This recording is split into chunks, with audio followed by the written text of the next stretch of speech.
আসসালামু আলাইকুম প্রিয় দর্শক, আপনাদের সকলকে আমন্ত্রণ জানাচ্ছি।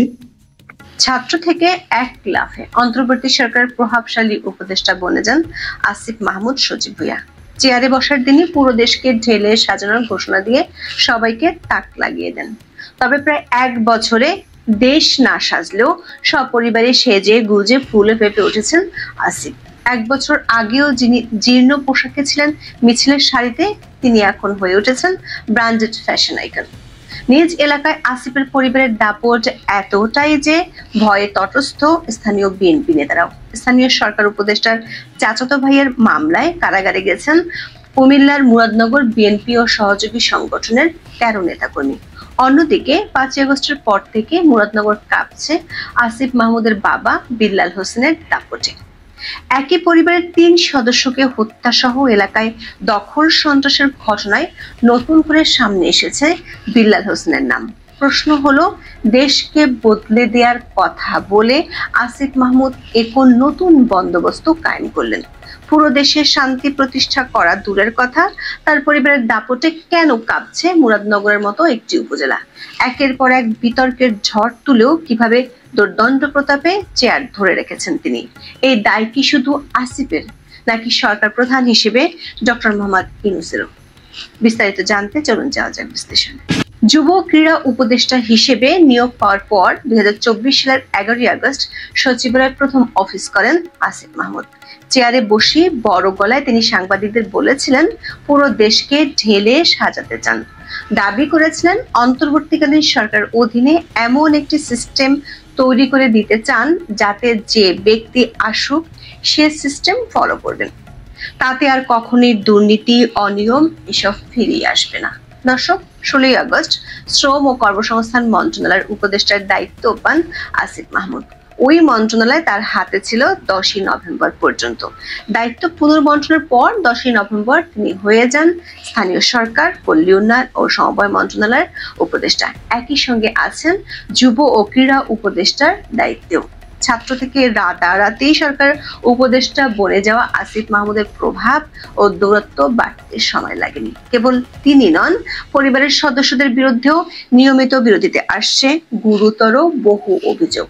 তার বাবার দাপটে ত্রাসের রাজত্ব কায়েম হয়েছে কুমিল্লার মুরাদনগরে। ক্ষমতার চেয়ারে বসার প্রথম দিন দুর্নীতির সিস্টেম বদলে দেওয়ার ঘোষণা দেয়া আসিফের হেলিকপ্টারে চড়ে কম্বল বিতরণের বিলাস ব্যাপক সমালোচনার জন্ম দেয় 4 মাসের মধ্যে।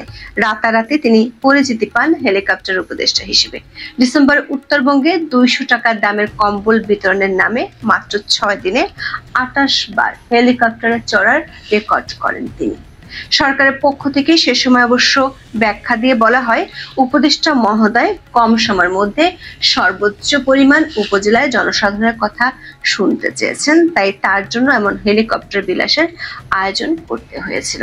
দর্শক, হেলিকপ্টার বিলাস নিয়ে সারা দেশে সমালোচনার ঝড় ওঠার ঠিক একদিন আগেই দুর্নীতির বিরুদ্ধে জিহাদের ডাক দিয়েছিলেন আসিফ। দিনাজপুরে 25 ডিসেম্বর এক সমাবেশে তিনি সবাইকে আল্লাহর ওয়াস্তে দুর্নীতি, চাঁদাবাজি ও দখলদারিত্ব থেকে দূরে থাকার আহ্বান জানিয়েছিলেন।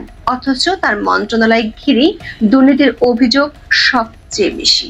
বিভিন্ন সময় হাক ডাক দিয়ে নাটক সাজানো আসিফ মাহমুদ নিজের জালেই ফেঁসে যান গত এপ্রিলে।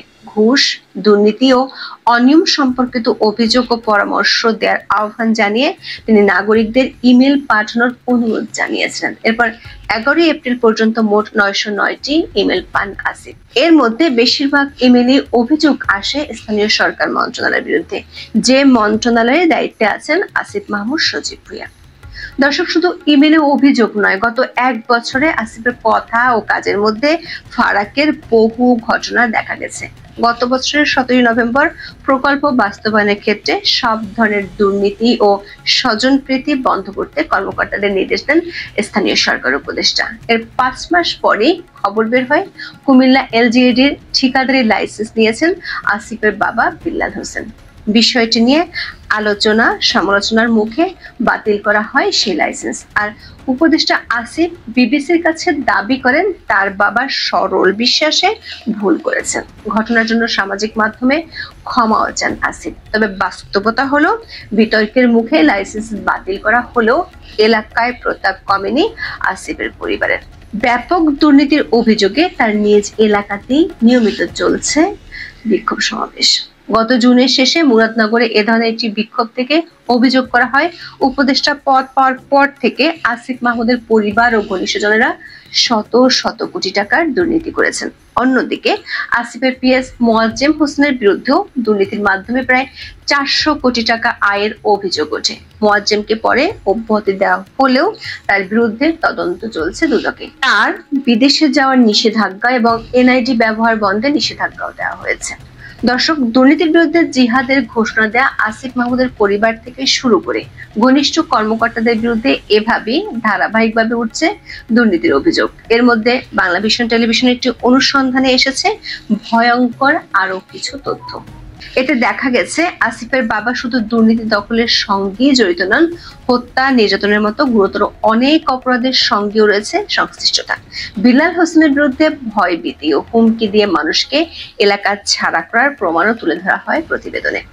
বাংলাভিশনের অনুসন্ধানে উল্লেখ করা হয়, কুমিল্লার মুরাদনগর উপজেলার বাঙ্গারা বাজারের কড়াইবাড়িতে ৩রা জুলাই কুপিয়ে ও পাথর দিয়ে থেতলিয়ে হত্যা করা হয় রুবি আক্তার নামের এক নারী ও তার ছেলে রাসেল এবং মেয়ে জোনাকিকে। এই ঘটনায় গুরুতর আহত হন রুবির আরেক মেয়ে রুমা আক্তার।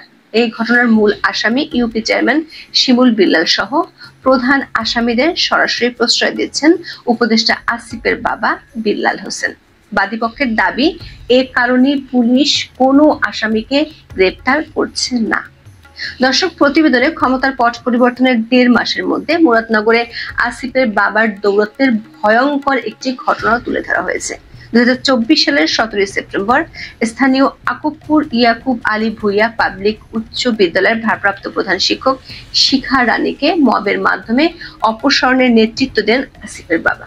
শিখা রানীকে নির্যাতনের ঘটনা সে সময় ছড়িয়ে পড়েছিল সামাজিক যোগাযোগ মাধ্যমে। এরপর নিজেই প্রধান শিক্ষকের চেয়ার দখল করেন বিল্লাল হোসেন।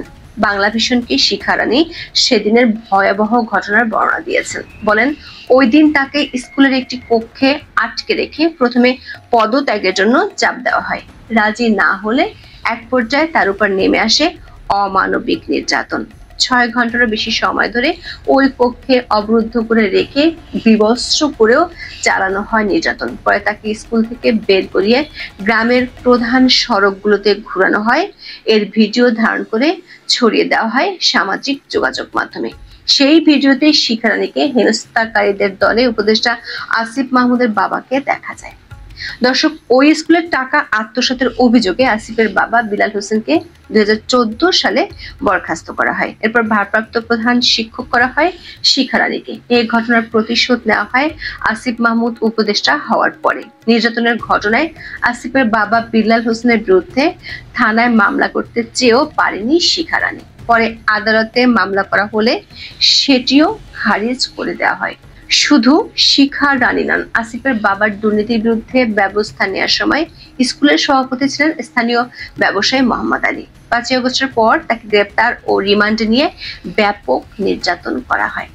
মোহাম্মদ আলী জানান, বিল্লাল হোসেন প্রধান শিক্ষক থাকার সময় সহকারী প্রধান শিক্ষক এবং তার সই জাল করে 5,25,000 টাকা আত্মসাৎ করেন। তদন্তে এর প্রমাণ পাওয়ার পর মাউসি তাকে বরখাস্ত করে। তবে 5 আগস্টের পর সেই বিল্লাল হোসেনই দখল করেন প্রধান শিক্ষকের চেয়ার। মোহাম্মদ আলীর অভিযোগ, তাকে চট্টগ্রাম থেকে পুলিশ দিয়ে ধরিয়ে রিমান্ডের নামে চরম নির্যাতন করা হয়। পরে আসিফের বাবার সহযোগী মাসুদের মাধ্যমে 30 লাখ টাকা ক্ষতিপূরণ এবং গ্রামে সামাজিক কোনো কাজে অংশ না নেওয়ার মুচলেকা দিয়ে ছাড়া পান। বাংলাভিশনের প্রতিবেদনে উপদেষ্টা আসিফ মাহমুদের বাবার বিরুদ্ধে আরো অনেক অভিযোগ এসেছে। লোকজন দিয়ে তিনি এলাকায় চালাচ্ছেন দখলবাজি। আবার আসিফের এমপি নির্বাচনের পথ সুগম করতে মুরাদনগরে বিএনপির উপর চলছে স্টিম রোলার। মুরাদনগরের 2টি মামলায় 27 জুলাই বিএনপি ও সহযোগী সংগঠনের 13 নেতাকর্মীকে কারাগারে পাঠায় আদালত। এ মামলা 2টি করে পুলিশ ও আসিফ মাহমুদের চাচাতো ভাই। দর্শক, এভাবেই নিজ এলাকায় ডন এবং জাতীয় পর্যায়ে চরম বিতর্কিত চরিত্র হিসেবে 1 বছরে নিজেকে প্রতিষ্ঠিত করেছেন আসিফ মাহমুদ। অদৃশ্য শক্তিতে বলীয়ান এই উপদেষ্টা কোনো কিছুর পরোয়া করতে রাজি নন। এমনকি বিমানবন্দরের মতো স্পর্শকাতর এলাকায় গুলির ম্যাগাজিন নিয়ে ঢোকার পরেও আছেন বহাল তবিয়তে। প্রশ্ন হলো, তার এমন সীমাহীন শক্তির উৎস কি? চরম বিতর্কিত আসিফের দায় কিভাবে এড়াবেন ডক্টর মোহাম্মদ ইউনূস? এখন এই পর্যন্ত। সবাই ভালো থাকুন, সুস্থ থাকুন, নিরাপদে থাকুন। দেখা হবে আগামী পর্বে।